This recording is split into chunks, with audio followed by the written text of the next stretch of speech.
Assalamualaikum warahmatullahi wabarakatuh. Perkenalkan, nama saya Imron Rosyadi.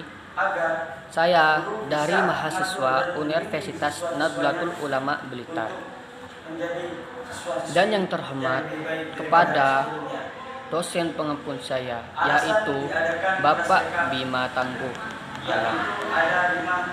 Saya di sini akan menerangkan tentang pelaksanaan pembelajaran yang kondusif dan efektif. Sebagai seorang pendidik, kita semua memahami bahwa pembelajaran merupakan suatu yang kompleks, di mana tidak hanya transfer of knowledge atau menyampaikan pesan kepada peserta didik, akan tetapi merupakan aktivitas profesional untuk menciptakan pembelajaran yang kondusif, inspiratif, dan menantang dan menyenangkan.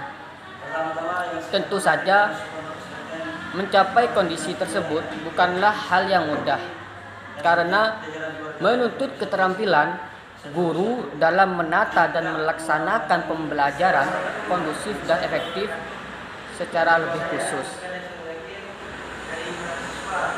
Ya, ini contoh-contoh untuk melakukan pembelajaran yang kondusif dan efektif, yaitu menata setting pembelajaran dan cara memanfaatkan semua unsur pembelajaran yang ada di kelas secara tepat dan guna.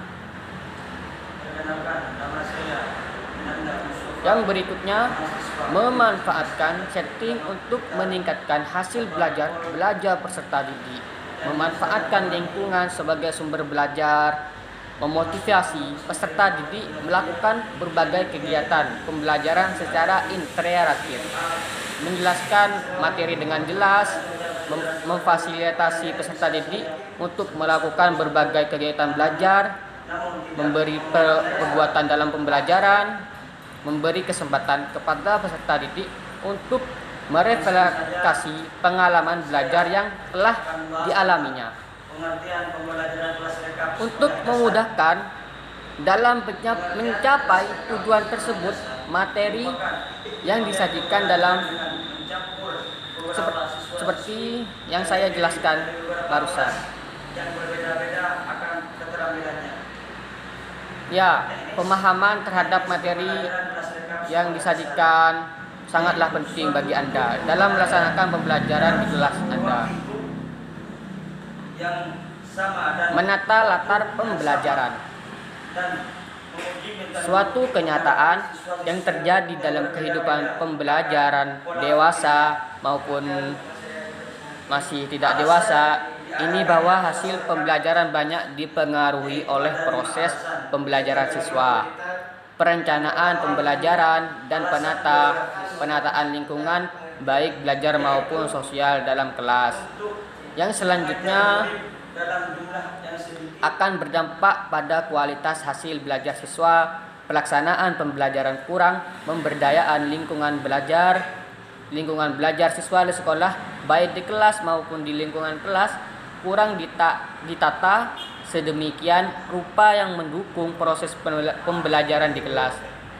Dan para guru dalam mengajar menggunakan model atau pendekatan pembelajar mengikuti yang sedang dikembangkan, namun dibarengi dengan setting kelas yang dituntut oleh model atau pendekatan yang digunakan tersebut.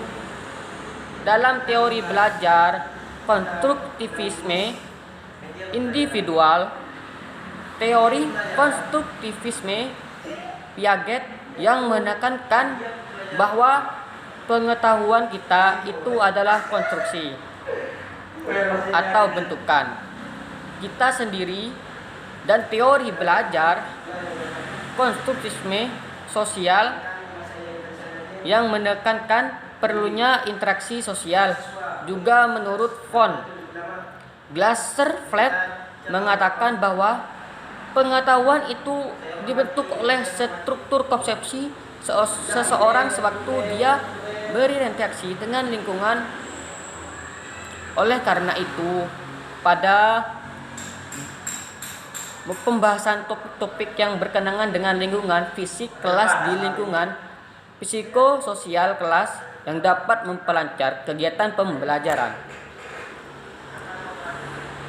Penataan lingkungan fisik kelas.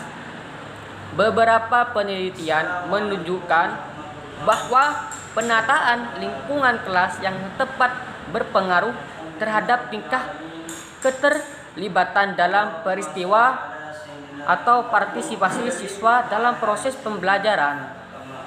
Tujuan utama penataan lingkungan fisik kelas yaitu mengarahkan kegiatan siswa dan mencegah munculnya tingkah laku siswa yang tidak diharapkan, yang tidak melalui penataan tempat duduk yang tidak sopan atau perabot, panjangan, dan barang-barang lainnya yang ada di dalam kelas. Selain itu, penataan kelas ini harus memungkinkan guru dapat memantau semua tingkah laku siswa sehingga dapat dicegah munculnya masalah disiplin. Melalui penataan kelas diharapkan siswa dapat memusatkan perhatiannya dalam proses pembelajaran dan akan bekerja secara efektif. Dan penataan lingkungan psikososial kelas. Iklim psikososial kelas berkenan dalam hubungan sosial pribadi atau guru dan siswa serta antar siswa. Hubungan harmonis antara guru dan siswa serta antar siswa akan dapat menciptakan iklim psikososial kelas yang sehat dan efektif bagi berlangsungnya proses pembelajaran. Dan karakteristik guru yang berikut merupakan dimiliki oleh guru harus demi terciptanya iklim psikososial kelas yang efektif bagi kelangsungan proses pembelajaran. Dan diantaranya seperti disukai oleh siswa, beberapa sifat guru yang memungkinkan untuk disenangi ialah periang, ramah, tulus hati, dan mendengarkan keluhan siswa serta percaya diri. Memiliki persepsi yang realistik tentang dirinya dan siswanya. Guru yang memiliki pandangan tidak realistik terhadap kemampuan siswanya dan dirinya dapat menghambat efektivitas kegiatan pembelajaran guru. Yang memandang terlalu rendah kemampuan siswanya akan mengembangkan kegiatan pembelajaran yang membosankan. Nah, maka dari itu, sebagai seorang guru, kita tidak boleh meremehkan mahasiswa yang kurang mampu. Guru yang memandang kemampuan siswanya terlalu tinggi juga akan mengembangkan kegiatan pembelajaran yang melampaui kemampuan siswa. Siswa akan mengalami frustasi selama mengikuti pembelajaran. Apabila guru memiliki pandangan yang realistik terhadap kemampuan siswa, guru akan mengembangkan kegiatan pembelajaran yang menyenangkan dan menantang siswa untuk belajar. Siswa akan mengikuti kegiatan pembelajaran dengan penuh semangat.